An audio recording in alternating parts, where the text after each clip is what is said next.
Donc, je vais maintenant répondre à la troisième question. La théorie, à propos de la théorie constructiviste de l'apprentissage et la théorie socio-constructiviste. Donc, il y a au moins deux points communs de ces théories-là.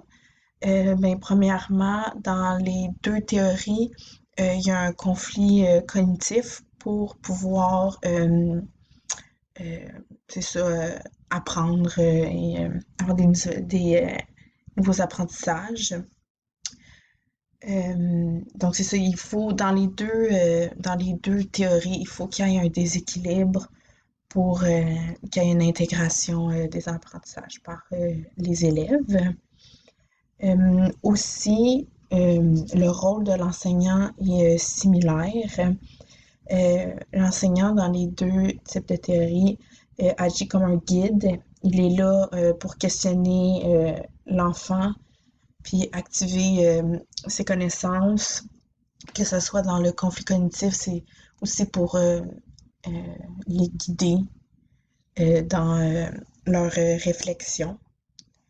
Donc, c'est ça. Pour les différences, c'est sûr que le socio-constructivisme, c'est très, très important que l'enfant apprenne par les interactions avec son milieu, par imitation aussi. Donc, la collaboration ici est essentielle dans ce courant théorique-là. Tandis que pour le constructivisme, euh, les apprenants construisent eux-mêmes leurs connaissances. Donc, ça va être le même type de chemin, mais comme il faut que tu le fasses tout seul. Donc, ça va être l'assimilation, l'accommodation, un déséquilibre. euh, mais ça va tout être fait par eux-mêmes.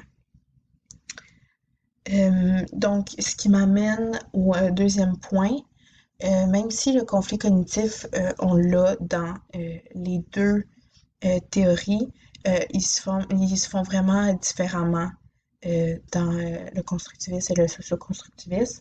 Dans le socio-constructivisme, ils précisent que ils remettent un peu en cause la vision piagétienne des stades de développement, tandis que dans le constructivisme, euh, c'est comme ça que se fait l'apprentissage. Donc, l'apprentissage correspond au passage d'un stade de développement à un autre. Donc, c'est par exemple la conservation des liquides. Ce stade va être passé individuellement, donc l'élève va le faire par lui-même. Tandis que dans le socio-constructivisme, il parle d'un conflit cognitif euh, ayant une conversation, en ayant aussi une conversation avec un autre élève. Donc, ça mettons euh, un enfant qui est encore conservant et un non conservant, on les met ensemble devant la même situation. Il y a plusieurs possibilités qui peuvent se passer. Donc, il peut y avoir une négociation et après, ils peuvent adopter le même point de vue. Donc, vraiment, les stades vont pas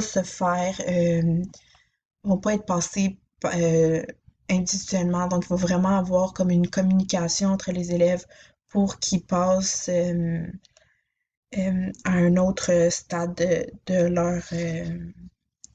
leur apprentissage. Donc, c'est ça, le conflit cognitif, il est vraiment social.